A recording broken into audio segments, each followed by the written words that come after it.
Hi, welcome to a lecture on pattern synthesis, general concepts. We begin by noting that the pattern of an array can usually be described in the following form. This is the normalized pattern function, which is a product of the element pattern times the array factor, written in the usual form, the sum over the elements of the excitations, times a phase factor, which is a function of the element positions, the p sub n's, and the direction theta phi, which is represented as the unit vector r hat in this expression. And the third factor is identified as k here. That's whatever it takes to make the maximum equal to 1. Now in this sense, pattern synthesis can be defined as finding the excitations, the I sub n's, which make the normalized pattern function as close as possible to a specified pattern. And that specified pattern is indicated here as f sub g theta phi. So we've got an actual pattern, and then we've got a specified pattern, and we refer to pattern synthesis as the problem of trying to make those two things the same.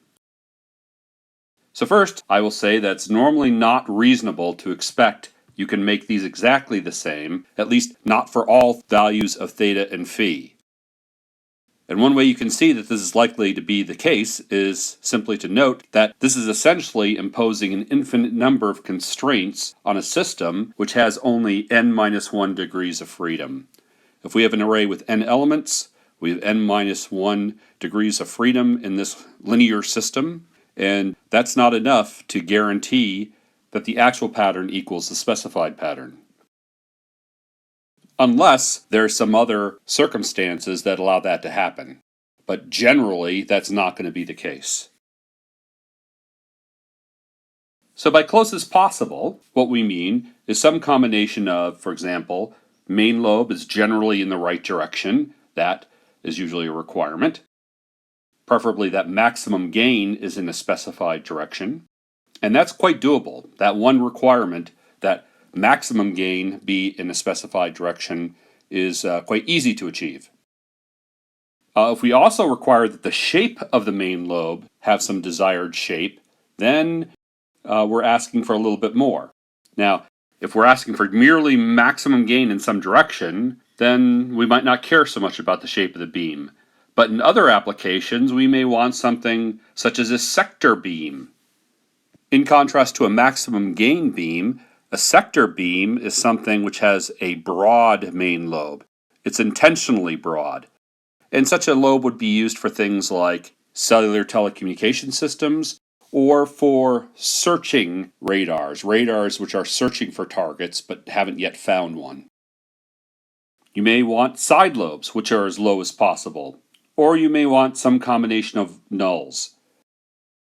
So normally the pattern synthesis problem is not stated simply as making the entire pattern equal to some specified pattern, but rather some combination of these kinds of requirements, which often can be met with the available degrees of freedom. So, what techniques are available to do that? Well, a good starting point is the special case of the ULA. For the uniform linear array, it's pretty easy to see some things that you can do. And the one that pops out right away is due to a very strong and very useful analogy with digital filter design. So here's a digital filter. In a digital filter, you have an input, here indicated as x of t. You have an output, here indicated as y of t. And what happens is that the input enters a shift register. And the shift register simply takes samples of the waveform and delays them. So the most recent sample is here, the next most recent sample is here, and the end of the shift register is the earliest sample that can be saved in the shift register. And then you multiply each one of those by some coefficient, W0 here, W1 here, Wn-1 here, you add them all up, and that's the output. So that's how a digital filter works, and the theory for digital filtering is very well known, very well established. And the underlying mathematics is identical to array processing with the ULA. In the ULA, we have the array geometry playing the role of the shift register. The array geometry is something which takes samples of the incident signal and captures them with different delays. And remember, a phase is just a narrowband delay. So array geometry is analogous to the shift register. Instead of having coefficients w sub n, we have I sub n's, the excitations.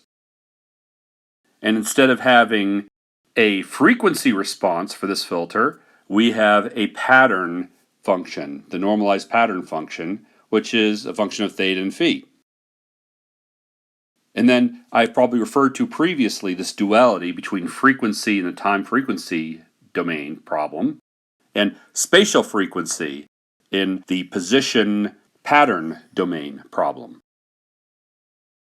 So the reason for pointing this out is that any technique that allows you to specify a frequency response in the time domain digital filter problem also applies to a ULA.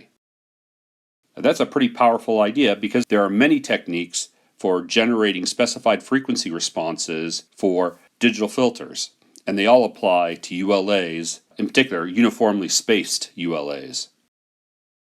And I'll point out it's also possible to generalize such techniques to planar arrays and to volumetric arrays, that is, three-dimensional arrays. And this generalization is really quite simple as long as the elements are uniformly spaced. Now, if the elements are not uniformly spaced, then the digital filter analogy is a little bit harder to use. But there are workarounds, things such as resampling, which is a technique for getting new samples which are uniformly spaced given the non-uniform samples that are available. Fourier transform relationships are generally useful. For a digital filter, you take the impulse response, that is the W sub n's, you take the Fourier transform, you get the frequency response. And what that tells you is that if you have the frequency response, you can take the inverse Fourier transform and get the coefficients, and that is filter design, filter synthesis, if you will.